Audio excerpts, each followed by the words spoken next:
Warning, warning. The Thomas Butcher podcast is about to begin. Seek immediate shelter. This is not a drill.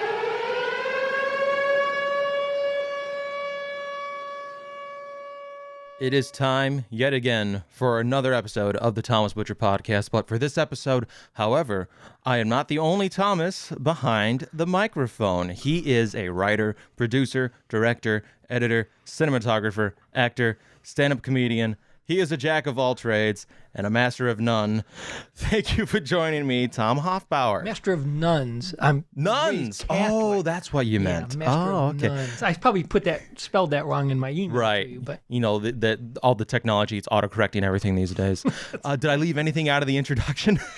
well, there's a lot you left out. but Right. It's stuff that isn't. We don't have time for it? Yeah. I do a ton of different things. Mm-hmm.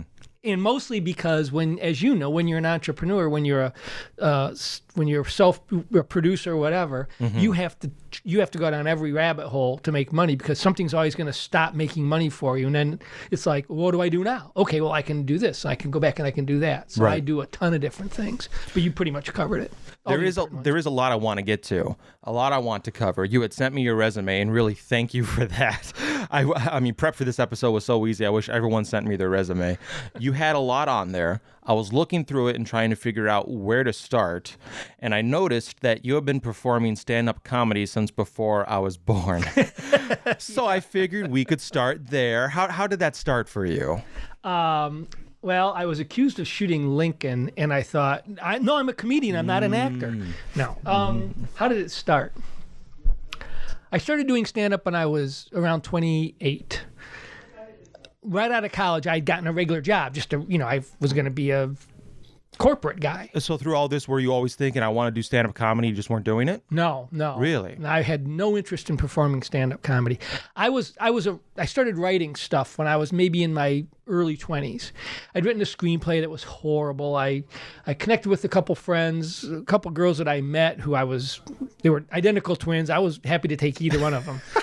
And so we became really good friends, and we wrote a screenplay together that was also not great, but it was just more writing. Mm-hmm. And then I wanted to write for comedians. I had debilitating stage fright, Thomas. I could not get on stage. And so it just so I started writing stand-up. And then I read in this book by a guy named Gene Perot. He said, if you're going to perform stand-up, if you're going to write stand-up, you need to perform it. So you understand things like pacing, all the timing, all that stuff that you need to know as a stand-up. So you can write for other comedians. So I thought, well, I'll get up on stage. I'll do a open mic. So I put together 10 of the absolute worst material ever written on the planet. And I got up in front of 20 of my closest friends at an open mic in Toledo, and Ohio, which is where I'm from. And they were very polite. courteous. Yes, Yeah. they laughed, but it was bad, and it's tough to listen to it sometimes. In fact, the first time I did it, I can't listen to the audio tape alone I still have it, alone in my house with nobody else because it's so embarrassing. Mm-hmm. But I was hooked. As you know, you get on stage once and it's like a shot of adrenaline. Or what I would imagine is some, hardcore drug, which I've never done, but I'm guessing that's the thing. It has to be the same. It has to be the same because I couldn't wait to get back up on stage. So then I started doing it, and my home club was Toledo Comedy Club, which was run by a guy named Al Cedar, who was sort of the comedy impresario in Toledo, and he taught us all how to be good comedians. But it took me like a year and a half before I ever did a paid gig.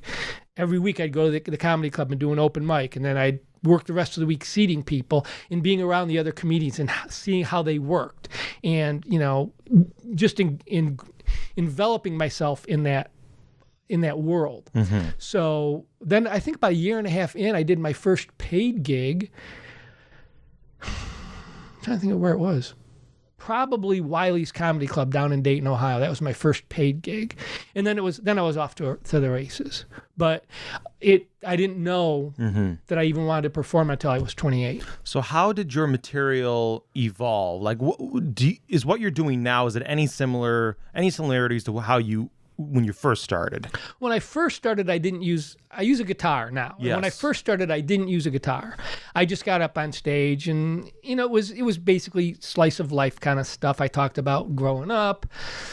Some of my jokes were derivative of other comedians' jokes. I wasn't stealing their material, but I'd hear an idea and I'd try to write something similar, so that I could kind of learn how stuff is paced and how it's written. When I started using the guitar, if some of the songs that I wrote 28 years ago, I still use. Nice. As you can probably imagine. Most comics do. Jerry Seinfeld got rid of all his stuff when he got done with the show and he went back out on the road again. That's different. And Louis C.K. always wrote new stuff. I'm not that prolific of a writer. So it's like, if I can still use it and if it still works, I'll use it. So a lot of what I do now is similar to what I did then, but I'm trying to do stuff that matters more to me. And even if it's just something like, I do a bit about Pioneer Days, about the settling of the West. Now, the problem is when I get in front of an audience of people around your age group, I can't say westward expansion because they all look at me like, what the hell what the fuck is westward expansion? So I've got to adjust it so that people get it, and I don't have to do a lot of explanation about it. So I want to do stuff like that. So that's more where I'm headed. But so if that answers your question, yeah, kind of, a little bit. It's still me, but I don't know if I ever really truly found my voice because I like to do so many different things. So how do you, going off of that, how do you use what you learned from stand-up in the other various areas of your professions? One of the things that I do, in fact, I'm doing this in 3 weeks down in Toledo. I'm speaking to a group of business people. I do a seminar called Snooze Proof Your Presentations.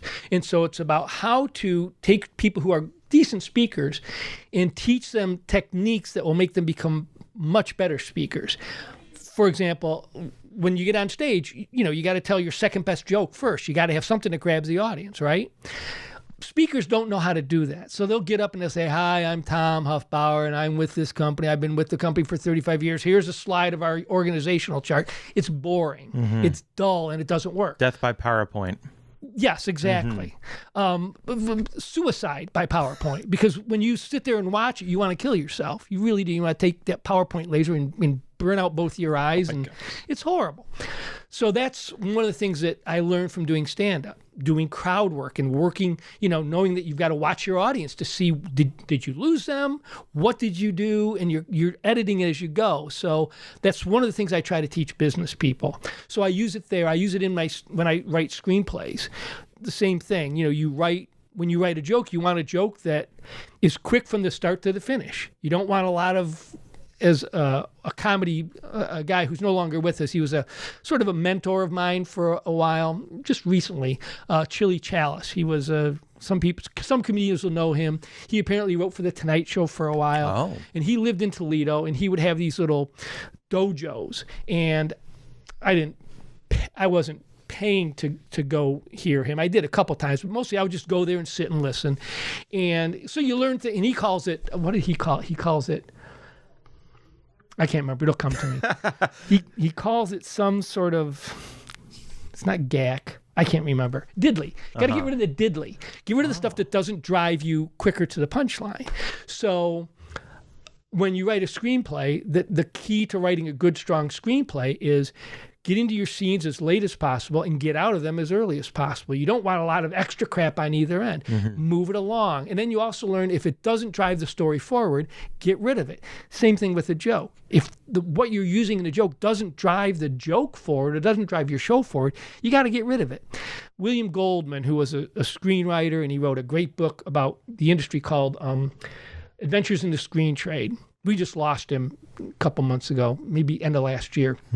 Brilliant writer, wrote the Marathon Man, wrote The Princess Bride, right? The Ghost in the Darkness. He's a very prolific writer. And in one of his books, he said, sometimes you have to murder your darlings. I'm sure he's cribbing somebody else, but sometimes you have to murder your darlings. You may love it. It may be the best thing you've ever written, but if it doesn't work, you got to get rid of it. Same thing and that's one thing I learned doing stand-up. And I apply that in everything else. So back to the public speaking, public speaking for a lot of people, it's their biggest fear, like bigger than spiders or heights or syphilis. Yes. Bigger than syphilis. Yes. So do you think when you're going out and you're doing these seminars, do you have in your mind the mindset that anyone can become a better presenter? Do you think it's something that anyone can overcome? My stomach's growling. Making you nervous, huh? You are. Suddenly, I'm. No. Although it happens a lot. I don't want to get off on a rabbit trail, Right, so right. bring Rabbit me hole. back when I do that, because I have Sure. a lot of rabbit trails. What'd you ask me? Can anyone become better at public speaking? Absolutely, I believe so. Mm-hmm. There will be people out there who say you can't. If you don't have it, you don't have it. Yeah. I think that if you really want to become a better speaker, you can, absolutely. But it's not something that comes naturally to anyone. So I think that you need training. I got training on the job doing stand-up. Had I not done that, I would have had to get it somewhere else. I would have had to go listen to a professional speaker talk about how to do that. I've been to several professional speaker seminars to hear what they say. And I watch, as everybody does, I watch a lot of stuff on YouTube, and I'll see speakers who are paid huge amounts of money, who are terrible speakers. And the difference is they have a book or they've done something that has gotten them some attention.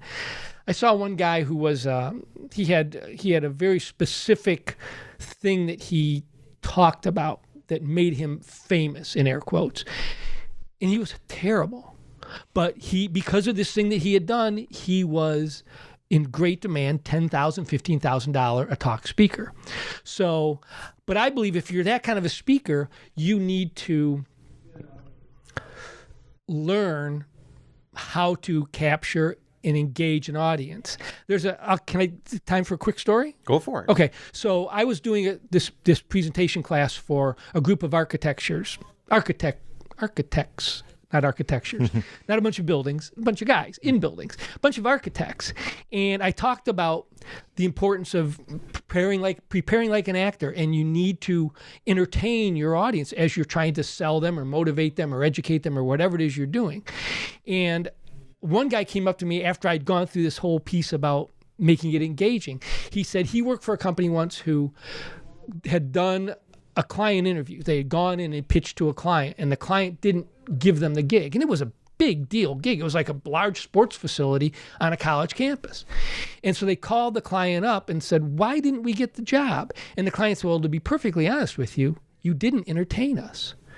And you know what their first reaction to that was when they heard that? It was, who wants to work for a company who feels like they need to be entertained? And the truth is, everybody does. And that's what people don't get. Somebody turned me down for one of my talks because she said it looked like it was too light and funny and not serious enough. It's like, no, that's what helps people remember it, is the humor. You go to a poetry, what do they call them? Poetry slam, a poetry slam. Somebody gets up and does some depressing, dark story, and somebody else gets up and tells a funny story. Who are you going to remember at the end of the day? But some people don't get that, and they need to be taught that. And there are a lot of people out there who speak, who think they're really good at speaking, and they're not. And if they would take classes, they would realize, or if they would be around other speakers, they would realize, oh, I'm doing that wrong. Ooh, I shouldn't turn my back on the audience. All the little mistakes that people make. And if they work on those, yeah, they can become great speakers. But you got to somehow educate yourself. So you really are a jack of all trades. So what else? Master of nuns, right? We got to throw that in there. What else are you up Sister to? Mary. Oh my goodness. Oh my gosh. Yeah. What else are you up to these days? Specifically, like, what do you do with any current film productions, either freelance or passion projects? Do you have anything going on you want to bring up? Sure. I just celebrated my 20th year as an independent filmmaker. Right. So back in January, I screened my first feature film at a theater up in Toledo. And that film was called In the Company of Strangers, and you can find it in thecompanyofstrangers.com. And it did very well for my first feature. It was a $100,000 project, and it didn't make any money because it was a serious subject story. Right. But I showed it again as part of my 20th anniversary celebration. It didn't have the crowd that I would have liked, but it was fun to see it again on a big Of screen. course, yeah. And of course, after 17 years, I re-edited it as I was preparing to show it because filmmakers can't leave shit alone. Gotta fuck with everything. But I did make it better, I think.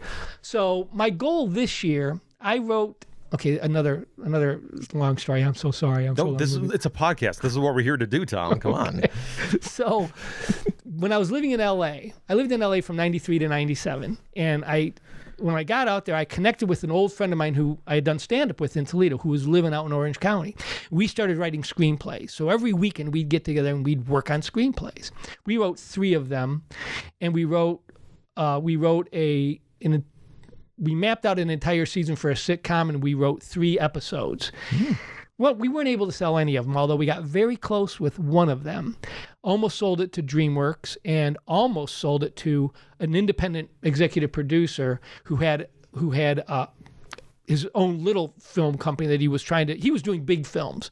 He was doing like Planet of the Apes kind of stuff, big tentpole kind of things. But he also wanted to do these little films. And we had an offer for this particular screenplay called President's Day from him. I won't go into all of that, but there was a hinky little thing in the contract that they sent us. The contract could have netted us about $450,000, but there was a clause in the contract that basically said at any point during the option period, which was 2 years, they could pay us $100,000 and we had to walk away. No screenplay credit, no written by credit, nothing, just the money. And we turned it down. In fact, I made a counteroffer of no money, a handshake deal, but 0.1% of the gross of the film if it ever got made. And our agent said, I've never written a deal like that for a first-time writer, and I'm not going to do it for you. So I took that project off the market, and I said, someday. Here was there was another thing. I mean, these guys also they wanted to change something. I keep hitting this. They wanted to change something in the story that we didn't like. Just hated the idea. And I'm not going to go into that idea. It was like so stupid. And so I said, we're not going to do that. Right. If somebody's going to fuck this film up, I'll fuck it up by making it. But I'm not going to give it to somebody else to fuck up for $100,000.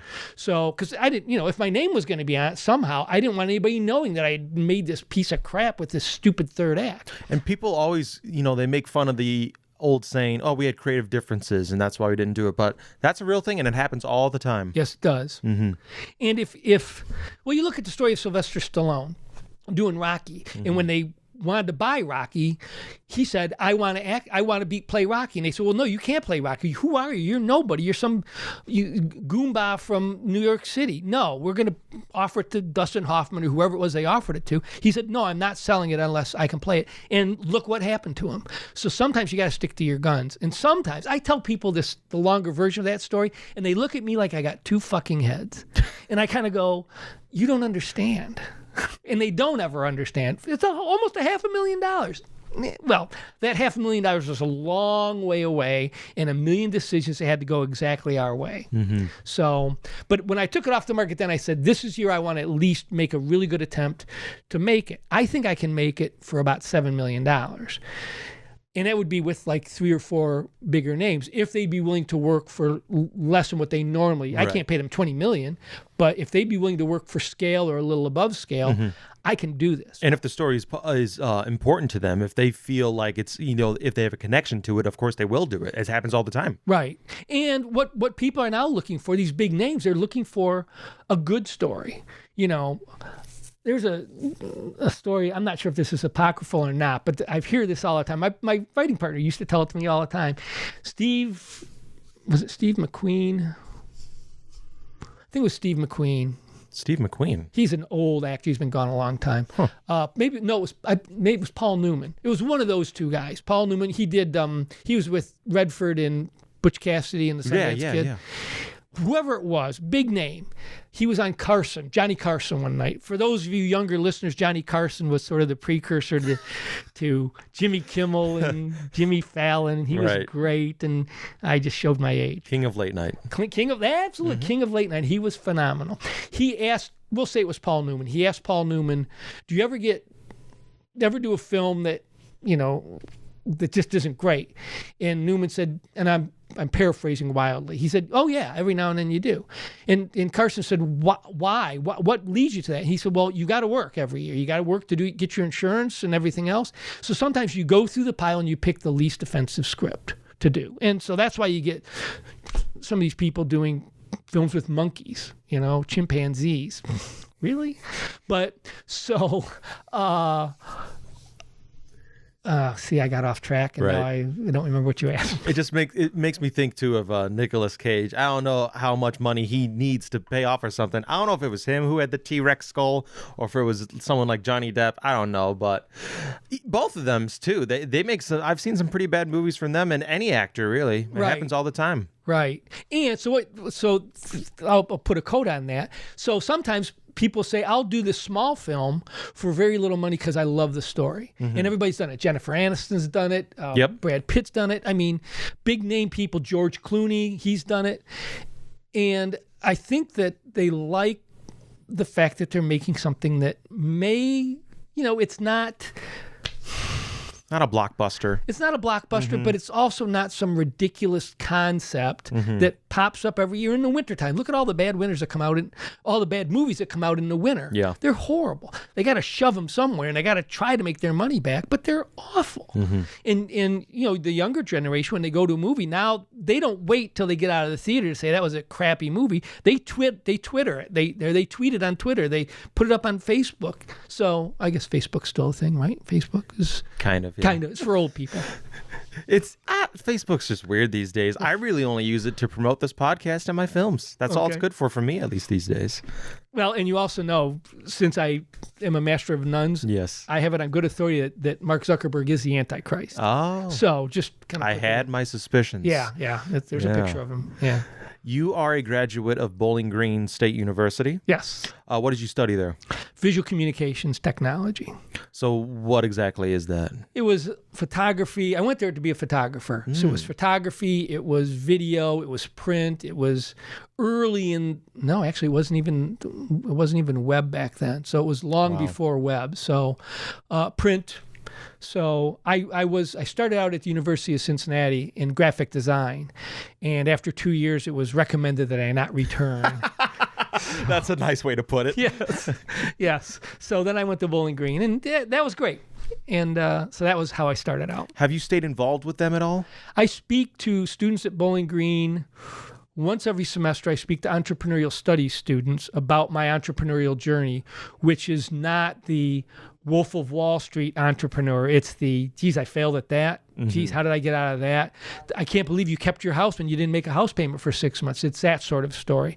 But the basic premise of that is, if you're going to be an entrepreneur, or if you're going to chase your own dreams, you're going to fail a lot. And you've got to learn how to take the failure and turn it into something that is more successful. And for me, it's been a lot of that. But I'd much rather do that than work a real job. So I also speak. In fact, I'm doing I have a good film school down there, believe it or not. And because for a long time it was an okay film school. Now it's really good, and there are alums from there going down to Atlanta and working, and out in L.A. There's an alum who lives in L.A. and he owns a camera support company. And he's incredibly successful. And he rents out cameras and tripods and, Ronins and all that stuff. And he's made a lot of money. And he's a big name in L.A. Came from Bowling Green. So, but I'm going down there in the beginning of May, and I'm doing the senior portfolio review for 10 students. So basically, they come in and they give me their resume and their cover letter, and then they show whatever it is they want me to see, whether it's a screenplay or a short film or whatever, and then I critique them as if I were a producer interviewing them to maybe take on their project. But I'm tough. I mean, I rip apart their resumes and their cover letters. They're never going to get this in the real world, and it's like this is the last chance they have to have somebody really say, either this is really, really good, here's what you did really well, or what spell check, man, you got to check your stuff. So I do that. I was doing it every 2 years. I just did it in December, and I'm doing it again in May. So they really like having me there. Is that like they're pitching it to you in effect? Because yes. I was out in Las Vegas last year for that big broadcasting conference. They do radio, TV, film, everything. And I saw one of the conferences there. it was they had students go up and they would pitch to these two other established screenwriters, and I can't remember their names. But that's something that I thought about, is that we always talk about the writing process and, actually making something. And as important as that is, if you can't, convince other people to do it with you, you're missing out on a big link in the chain. Yes. Boy, you said a mouthful right there. You've got to be able to draw people along. And if you can't pitch in this business, you're never going to go anywhere. It doesn't happen by accident. Someone doesn't just call you up and say, "Hey, I was looking at your website. I see you're a screenwriter. What do you have to show me?" No, you've got to be able to get in the door.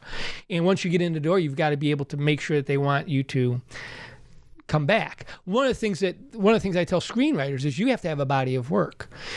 So I tell these young people at Bowling Green, you got to have more than just one screenplay. Mm-hmm. Yeah, it's okay. It's maybe not great, but you've got to have more than one, because what will happen is you'll go into a pitch meeting and you'll pitch it and they'll go, really not interested in that. What else do you have? And you don't want to go, well, I'm working on. You got to be able to say, I've got a science fantasy, I've got a Western, I've got whatever it is, whatever other work you have.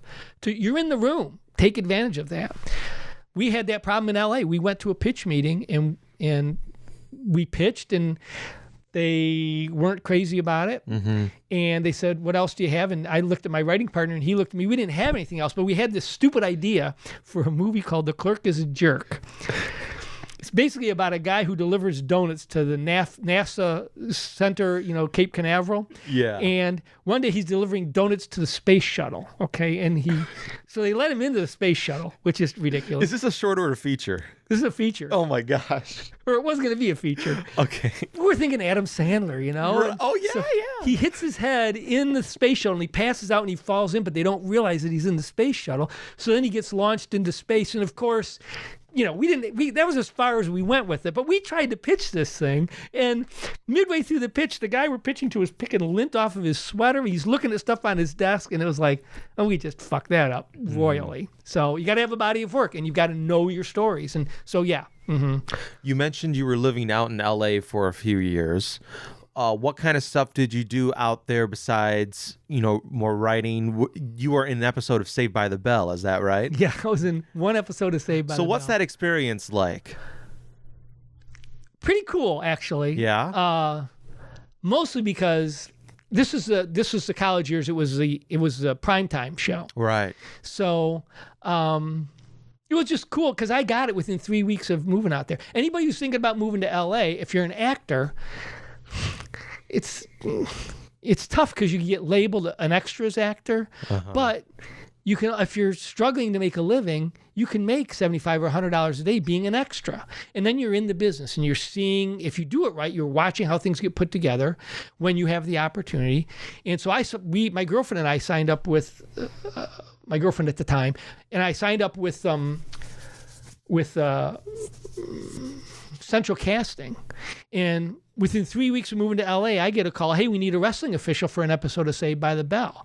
And it's like, okay, well, I'll do it. I wasn't crazy about the show. It just wasn't my cup of tea. And, but I did it. And so I was on the set, and, most of the time you spend in the holding area with all the other extras, and you go, geez, I wish I brought a chair and a book. Mm. The first time you do that, it's like there's a lot of downtime. It's like jury duty. It's like jury duty. Yes. Yeah. If jury duty was attempting to be funny. But then to be on the set, and I worked with Mario Lopez, who was very nice. And it was cool. It was just cool to be there, and then and to be part of that, and then see it on television like 3 weeks later. It was very, very. It was a neat experience. I want to look at some of the film productions you have worked on. You have an impressive reel, I wanted to say. A big thing that jumped out at me was a film that had been nominated for an Academy Award. So please tell me more about this, because I am dying to know. You were the cinematographer, right? Cinematographer and like a location producer. Mm-hmm. They didn't give me the location producer credit. It said location production in the credits. And in the credits of the movie, I believe it says camera operator, but in the New York Times, I was listed as a cinematographer. And I believe in my IMDb, I'm listed as a cinematographer. Huh. So it's it's a documentary, so you really don't have a cinematographer for it. It's not, we need a certain look. Okay, so I had done In the Company of Strangers, which was my first film, and then I did a documentary about a guy in Toledo who was a drug addict, and that was my second film. And somehow these guys who were from L.A., the director was a guy named Kirby Dick, who's an amazing filmmaker. He did Twist of Faith, which was the film that I worked on. He did The Hunting Ground about rape on college campus. He did The Invisible War about rape in the military. He did a great film called Jesus. I guess it wasn't that great. Oh, no, it's a great film. Outrage. It's about how Outrage. politicians will vote against the gay agenda until they're outed or until a member of their family is outed, and then they vote for a gay agenda. But it's interesting how there's a change when suddenly, oh, you're gay. Yes, now I can vote for all the things that I was not voting for because I was closeted. Great film. He's a great filmmaker. And I worked with a guy named Eddie Schmidt, who was a producer. So they came to Toledo. They said, we're working on a film in Toledo about a Toledo firefighter who was abused by a priest at his Catholic high school and suffered years of this. And he was upset with the Diocese of Toledo for not saying, yes, there were other boys who were abused just like you were. They swore to him that he was the only one. Well, it turns out, if you saw a Spotlight, Toledo is one of the hotbeds of pedophilia in the Catholic Church. At the time, they were like Boston, Phoenix, and Toledo, and they were the top three. And so the movie is about his discovery of this and trying to get the diocese to admit to it. And so they asked, but I didn't know anything about it when I interviewed with them. They just interviewed me, said, we really like your camera work, blah, blah, blah, blah, blah. And we need a guy in Toledo that we can call on. We're stuck in LA and you got to shoot. We might need you to shoot a press conference or an interview or go up and get a plat map from the place where the priests had their cottage up in Michigan where they spirit the boys away for a weekend of drinking and smoking and anal sex. Wow. Oh, horrible. Awful. And I shouldn't even make light of it. It's horrible. And it still goes on. That's the problem. But I didn't know.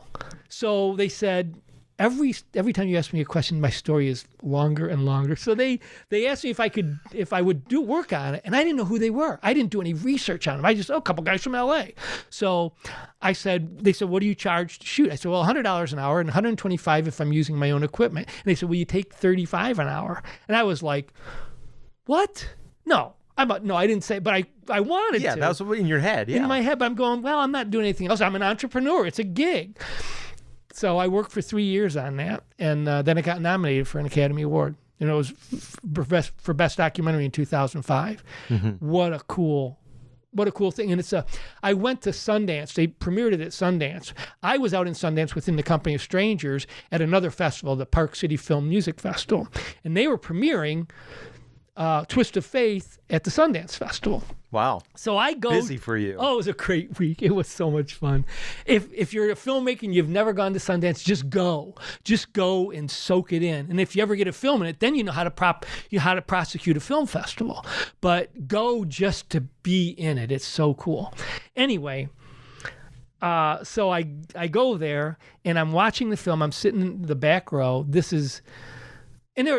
I know Alan Alda went to see this at one point. A guy named David Morris, who used to be on a show called Emergency or ER. It was no, I can't. It was a hospital show. Right. Big names are going to see this.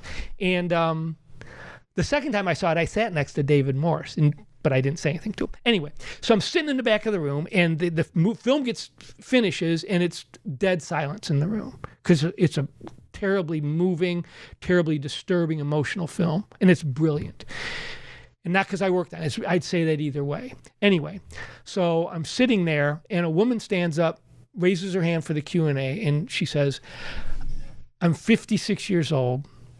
I was abused by a priest when I was 5, and I've never spoken about it in public until today. Yeah. The power of film. Oh, my God. Sorry. I'm emotional about it. A lot of things. It was amazing, and I really thought that film would be a sea change in this pedophilia crisis. And for some reason, the Catholic Church has turned their back on it. my film, In the Company of Strangers, is about tolerance, acceptance, and love. Basically, we're all the same, whether we're gay or straight or Muslim or Hindu or Catholic or whatever. We're all the same at the base. We're all humans. We all have the same wants and needs. And yet, it seems like for some reason, the Catholic Church has decided, no, being gay is bad and you're going to hell. And so for me to be able to show my film at my Catholic high school, they won't have it. Even though I've got a really great resume and I could go in and talk to those students about pursuing a film career or struggle or whatever. Nope. It's got a bad message about gay people, and it's supportive of. It's not. That's a bad word. It's not supportive. It just says there should be no difference between all those things, but they won't show it. So.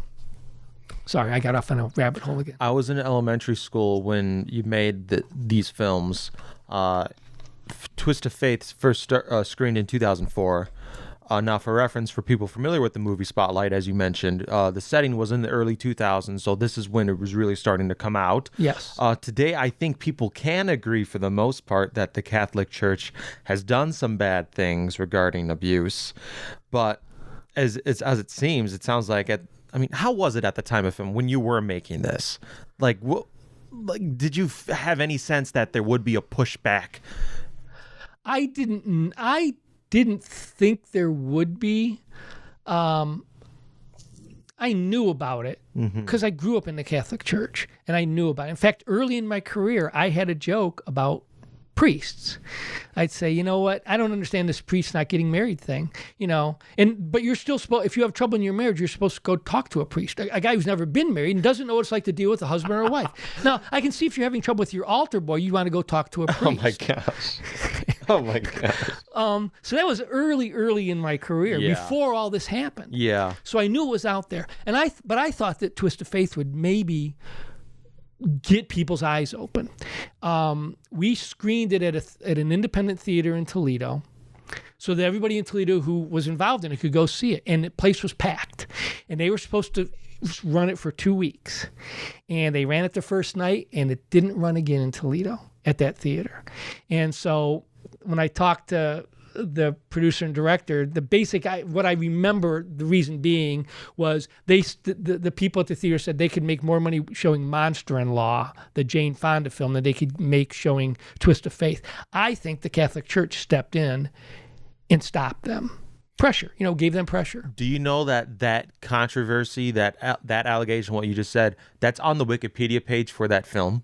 Oh, is it really? I saw that, yeah. Okay. So that's not, just a few people saying things. There might be some weight to that. Mm-hmm.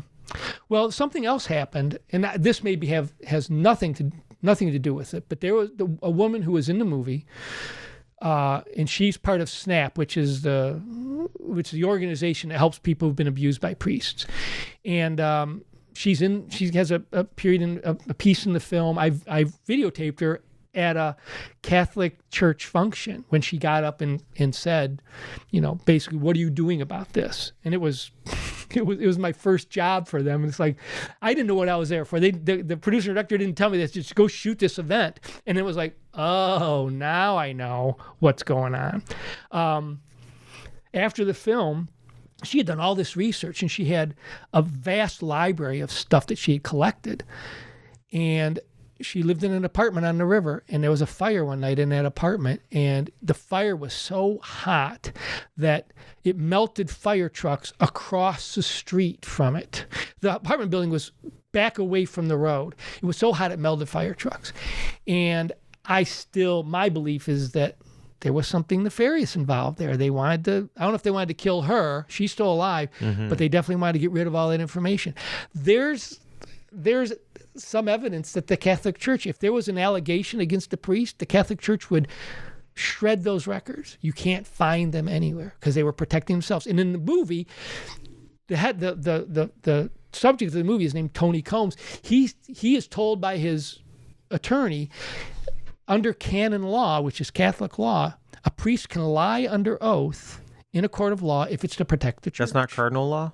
No, it's canon law. What is cardinal law? I don't know. I don't know either. Yeah, cardinal law was, I think, an actual cardinal who got booted. Really? No, I don't know what cardinal law is, but I know that's considered canon law. Wow. So, yeah. I mean, when I watch this movie, even now, sometimes I just kind of go, I cannot believe this was happening. And no one did anything about it. Well, I mean, when you look at crimes committed by institutions, we have a lot of institutionalized crime, whether in regards to race or protecting your own, that kind of mentality. The Catholic Church, I don't know if I can think of an institution that's been around longer. You know? And they've been doing it all along. What was it back in the medieval times? You could buy you could buy your way out of sin. I can't remember what they call it. Yeah, I remember that. You could pay money and then you didn't rape those kids anymore. Okay, good. You're good. And just crazy. I don't know. Yeah, it's So you're making a film like this. You're getting the sense that it's a very heavy film. It's a very tough subject. Do you have any inkling of an idea that it's going to go as far as it did, going to Sundance and then being nominated for Academy Award? I just want to know, just in general, when you're working on a project, if you have any idea, if you can gauge what kind of success it's going to have. I didn't early on. As we went along, I started thinking this is going to be big. I had no idea it would be nominated for an Academy Award, but I thought this is gonna piss some people off. And like I said, it's gonna make a change, because it was so horrific what happened to this poor guy, and it was so well crafted. There's a scene in the movie that I just absolutely love. I didn't shoot it. So one of the things that Kirby did early on in his career, he would give his subjects handy cams. So if they want to set the camera up and do an interview into the camera in their house in the middle of the night, he taught them how to do it. So they could just set it up and say, and there's one where Tony's ex-wife, his wife at the time, she's sitting in front of the fireplace, and she turns the camera on and she's talking about how tough it is because the Catholic Church is fighting them every step of the way, and Tony is they're fighting. And it's powerful because you can't call, hey, Tom, get over here right now, I want to do an interview. No, they just set it up. Yeah. So I don't know if Kirby was the originator of that concept, that technique, but he's done it very well in several films. Oh, it's brilliant. Mm-hmm. But there's a scene where Tony is walking down the street. Oh, so here's the upshot of the whole thing. So Tony is living in this beautiful neighborhood in Toledo, and he finds out that 5 doors down from him, the priest who abused him in high school had bought a house. The priest had been defrocked, had bought a house 5 doors down from him. Yeah. And so there's a scene where Tony, and it's just such a moving shot. Tony is walking down the street. It's late at night. There's a blinding snowstorm, and you can hear, and it's cold. Maybe it's not there's not a snowstorm. That was another shot. But he's walking down the street, and it's so cold you can hear, how snow crunches when it's really, really cold. You can hear the snow crunching, and I don't think there's any soundtrack in it. I think it might just be him, but he's got his camera and he's videotaping it, so it's not professionally shot. And he zooms in on the house, and he says, "That's where the monster lives." He says, "That's where the monster lives." Tony had 2 kids. His daughter was getting ready to do her first communion. And, he's struggling with, I want her to get a Catholic education.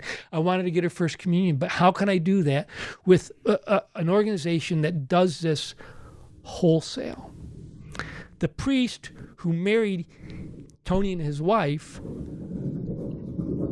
had been accused of having sexual relations with boys. And I remember at the time the thought was, well, at least it was a boy. Or no, with girls, I'm sorry. Having relationships with girls. They said, well, at least it was a girl. No, not at least it was a fucking girl. What are you, fucking crazy? You're abusing children. You're ruining them. And when people would send their kids off because one of the things that Tony would be, he'd be invited up to the cottage with this priest. And he said all manner of things happened up there. And then, so the priest would be violating you anally in the cottage on Saturday night. And then Sunday morning, his parents and the parents of the other boys would come up. The priest would celebrate mass in the room right next to where he had violated these kids. It's chilling. It's chilling. It's heavy stuff. Yeah. For a comedian. Yeah, I know. Well, and it's funny because I'm looking at some of the other films that you did. To name a few, I think you mentioned The Addict, Racing for Recovery, or Yes. Racing for Recover. You're the director on that. Desert Coin, you were an editor. The Reach, director. Behind the Laughs, director. There Goes the Neighborhood, director. Topics in those films are ranging from recovering drug addiction, the afterlife, the Armenian genocide, and then stand-up comedy. Right. Yeah. So I mean, it seems like you're involved in projects that have important messages. They're not always easy to swallow, and then every once in a while you take the lighter approach. But even so, the stand-up comedy one, it shows the how difficult it can be and how heart-wrenching. So there's still that element there.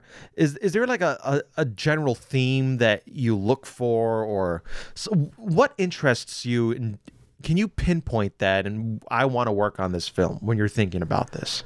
Well, just to serve transparency, some of those films I worked on, but they didn't get finished. So I was never able to complete. The Reach I still want to complete. Mm-hmm. I've done a lot of great interviews, but you run out of money at some point. Right. And so, and the same thing with Behind the Lines. I got a lot of great stuff, but it's just finding, when you make a film, you know what it's like. It chews up vast amounts of time. Yep. You've got to be able to eat and keep a roof over your head while you're doing that. So those two kind of dropped to the wayside.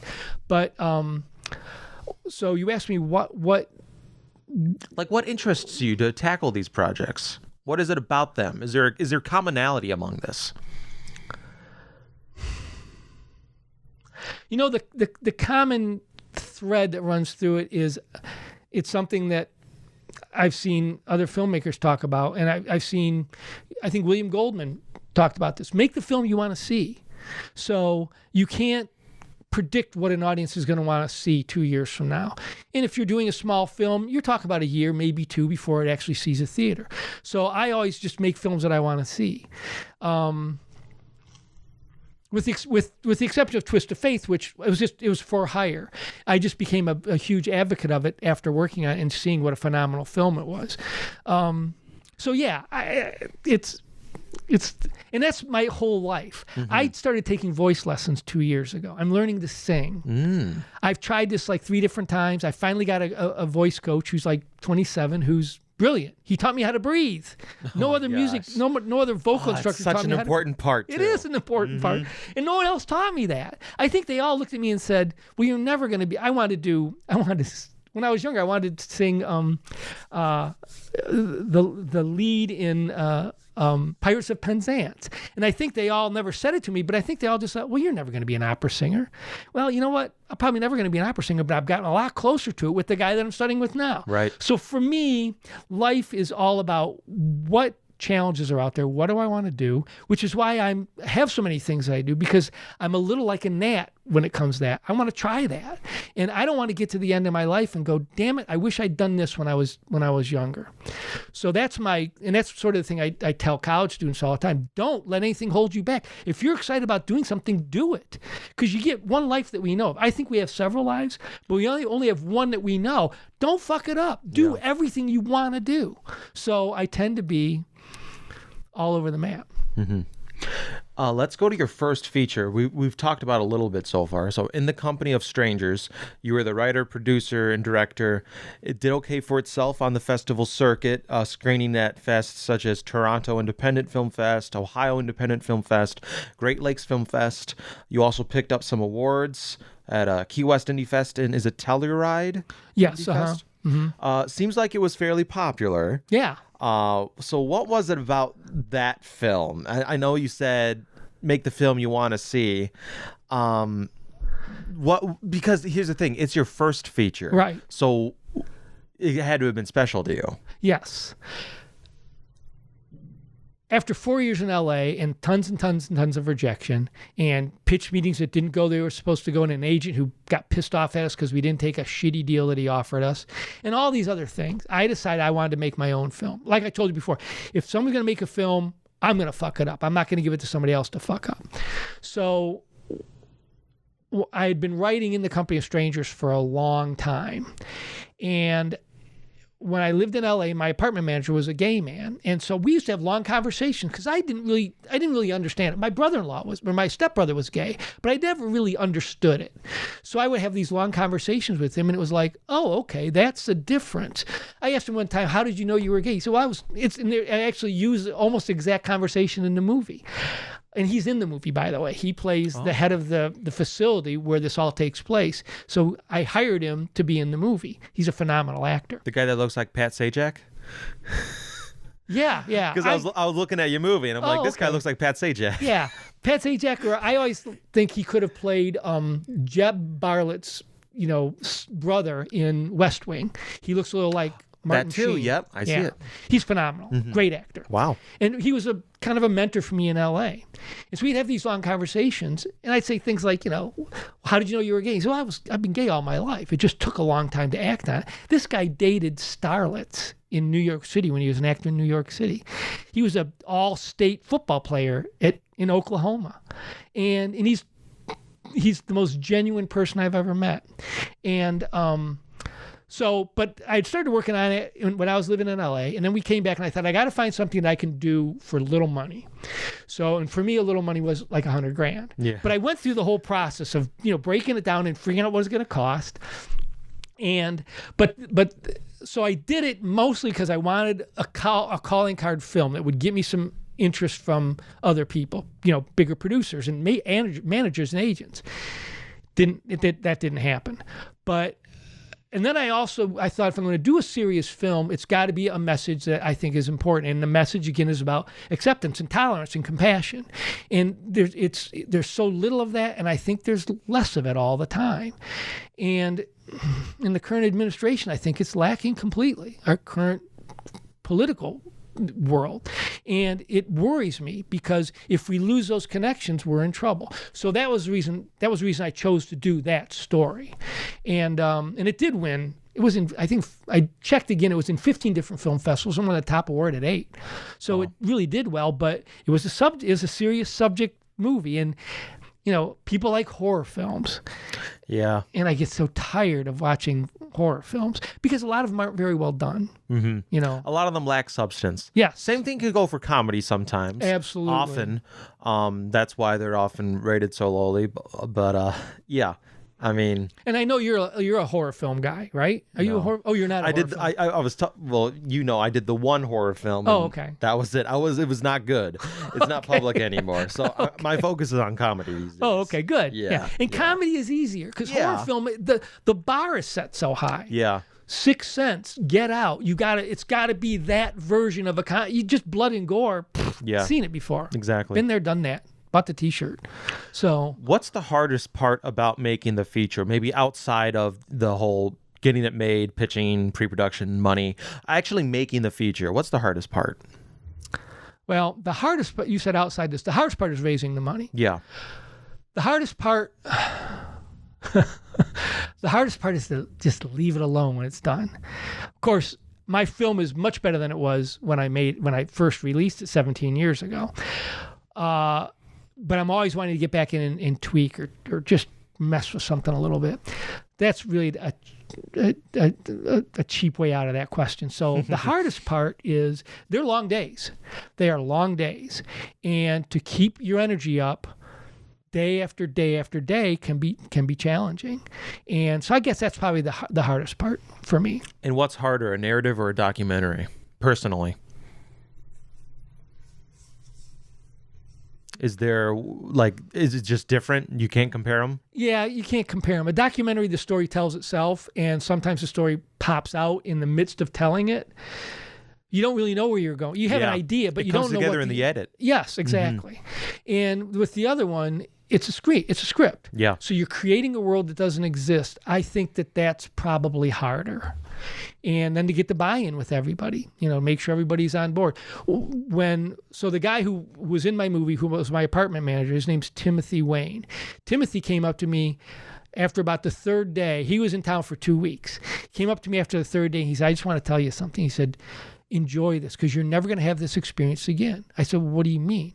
He said, everybody is rowing in the same direction. Everybody is making the same film. When you get at a higher level, everyone's making their film.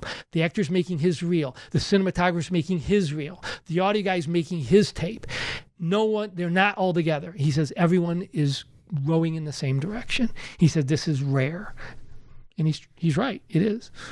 Is there something particular that you wish you could have told yourself when you were younger? About anything regarding, it can be life, it can be film, performance. Is there something like off the top of your head you can think? Oh yeah. Save your money.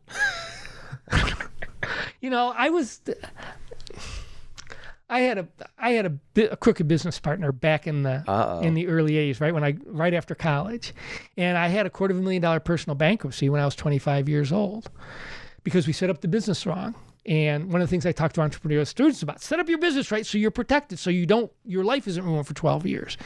So that was always struggling. And the fact that I'm a little bit natty, I mean, I've worked regular jobs I worked for Hilton Hotels as a legal secretary for 4 years when I lived in LA.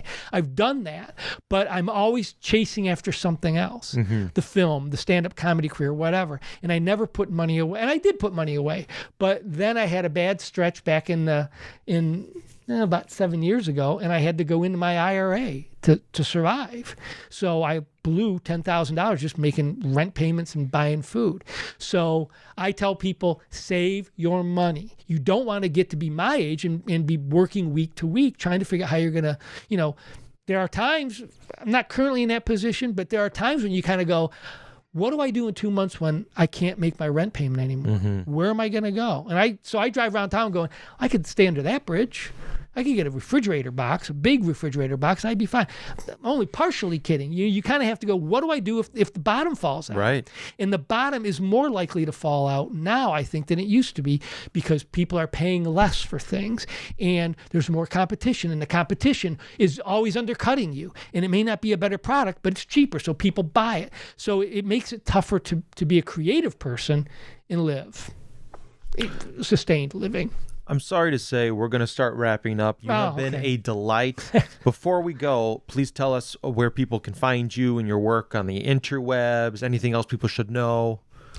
Well, they can go to my website, which is thomashofbauer.com, THOMASHOF as in Frank, B as in boy, AUER.com.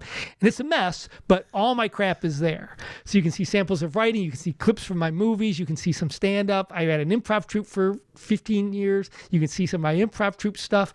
So that's a good way to find out about me. And if you go to YouTube and look for Tom Hofbauer, you'll find I've got 150, 200 clips of various things that I've done.